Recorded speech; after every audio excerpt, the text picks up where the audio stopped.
হযরত ওমর রাদিয়াল্লাহু তাআলা আনহু তাহাজ্জুদের নামাজ পড়ে ওই মহিলার বাড়িতে গেছে। যায় দরজার মধ্যে টুক্কা দেওয়ার সাথে সাথে মহিলা বলছে, কে? বলছে, আমি ওমর, তোমার জন্য, তোমার খেদমত করার জন্য আসছি। ওই মহিলা ভিতর থেকে আওয়াজ দিছে, তোমার আগে আরো অন্য একজন মানুষ আসে আমার বাড়ির সব কামগুলো সব করে থেকে গেছে। আপনারা সবাই জানেন মুসলমানের প্রথম খলিফা হযরত আবু বকর। হযরত ওমর রাদিয়াল্লাহু তাআলা আনহু একদিন হযরত আবু বকরের সাথে মোলাকাত করার জন্য গেছে। যে সময় কি আবু বকর মুসলমানের খলিফা, ওমর যায় দেখে আবু বকর সিদ্দিক রাদিয়াল্লাহু তাআলা আনহুর সামনে একটা বহি, রেজিস্টার বহি, ওর বহির মধ্যে লেখা আছে যে ওনার রাষ্ট্রের মধ্যে কোন কোন মানুষ অসহায়, ল্যাংরা মানুষ, বৃদ্ধ মানুষ, বিধবা মানুষ, অসহায়, যে মানুষটার সহায় করনেওয়ালা কেউ নাই। আর এটাও লেখা আছে ওই মানুষটার অ্যাড্রেস লেখা আছে, আর ওই মানুষটার খেদমত কেরা করবো তারও নাম লেখা আছে। হযরত আবু বকরের বইটা হযরত ওমর দেখছে, দেখার পরে দেখে একজন বৃদ্ধ মহিলা, কানা মহিলা, যে মানুষটার নাকি দুই চোখ নাই, বিধবা, তার সাথে চোখ কেউ দেখে না, অনেক বয়স হয়ে গেছে, কিন্তু এর অ্যাড্রেস লেখা আছে, এর খেদমত কেরা করবো এর নাম লেখা নাই। ওমর রাদিয়াল্লাহু তাআলা আনহু মনে মনে সিদ্ধান্ত নিছে, এর খেদমত আমি করবো।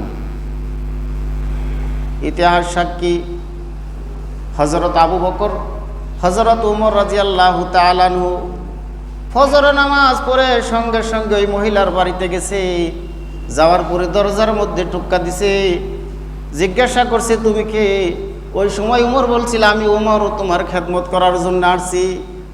ভিতর থেকে মহিলা আওয়াজ দিছে, অন্য কোনো একজন মানুষ আসে আমার বাড়ির সব কামগুলো একটা একটা করে সব করে দিছে। জিজ্ঞাসা করছে, কে করে দিছে? ওই মহিলা বলছে, আমি ওরে জিজ্ঞাই নাই তার নাম কি, তা কে আমার কামটা করে দিল, আমারও জিজ্ঞাই নাই। আমার বাড়িতে আসছে, দরজার টুক্কা দিছে, আমি ছাড় দিছি, আমি পর্দার ভিতরে গেছি, আমার বাড়ির সব কামগুলো পানি উঠাই দিছে, ঘরগুলো ঝাড়ে দিছে, থালি বাড়িগুলো ধুয়ে দিছে, ধুয়ে চলে গেছে। তোমার ওদিনকে আবার মনে মনে সিদ্ধান্ত নিছে, কালকে তাহাজ্জুদ নামাজের সময় আসমু। ইতিহাস সাক্ষী ওই দিন হযরত ওমর রাদিয়াল্লাহু তাআলা আনহু তাহাজ্জুদের নামাজ পড়ে ওই মহিলার বাড়িতে গেছে। যায় দরজার মধ্যে টুক্কা দেওয়ার সাথে সাথে মহিলা বলছে, কে? বলছে, আমি ওমর, তোমার জন্য, তোমার খেদমত করার জন্য আসছি। ওই মহিলা ভিতর থেকে আওয়াজ দিছে, তোমার আগে আরো অন্য একজন মানুষ আসে আমার বাড়ির সব কামগুলো সব করে থেকে গেছে। ওদিনকেও জিজ্ঞেসে, কে করছে তোমার কাম? ওই মহিলা কইছে, না, আমি ওর জিগাই নাই কে করছে, তার নামও জিগাই নাই, ওই আমার জিগাই না, আসে আমার বাড়ির টুক্কা দেয়, দরজার টুক্কা দেয়, আমি পর্দার ভিতরে যে আমার সব বাড়ির কামগুলো করে থেকে যাই। হযরত ওমর রাদিয়াল্লাহু তাআলা আনহু ভাবলো, কে কামটা করে? তারপরের দিন হযরত ওমর রাদিয়াল্লাহু তাআলা আনহু এই সার নামাজ পড়েই রাত অন্ধকারের ভিতরে রাস্তার মধ্যে এক জঙ্গলের মধ্যে বয়ে আছে, কাম কে করে? ইতিহাস সাক্ষী সারা দুনিয়ার মানুষ, মদিনার মানুষ ঘুমাইছে। রাত যখন অন্ধকার হয়ে গেছে, হযরত আবু বকর সিদ্দিক রাদিয়াল্লাহু তাআলা আনহু ঘুমের থেকে উঠছে, উঠে ওই মহিলার বাড়ির দিকে যখন রওনা করছে, হযরত উমরের সাথে যখন মুলাকাত হয়েছে, উমর ধরছে, তুমি কোথায় যাও?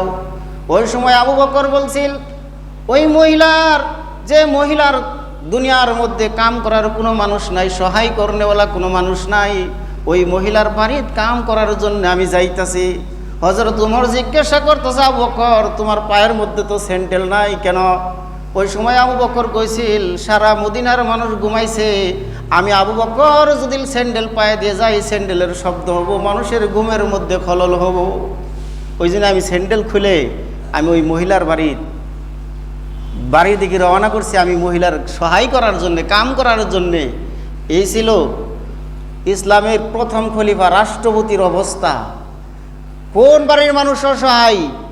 হযরত ওমর রাদিয়াল্লাহু, হযরত আবু বকর সিদ্দিক রাদিয়াল্লাহু তাআলা আনহু নিজে যায় ওই মানুষটার নিজে কাম করে দিছে। ওই জন্য আল্লাহ রাব্বুল আলামিন বলছে, আমিনু কামা আমানান নাস, সেই মানুষ তোমরা ঈমান আনো, এরকম ভাবে ঈমান আনো যেরকম ভাবে সাহাবায়ে কেরাম ঈমান আনছে।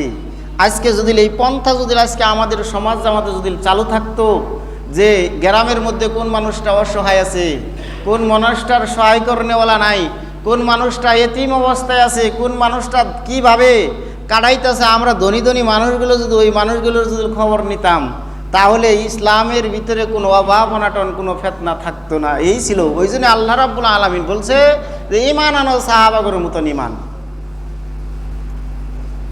আমরা ওমর ইবনে আব্দুল আজিজের নাম শুনছি,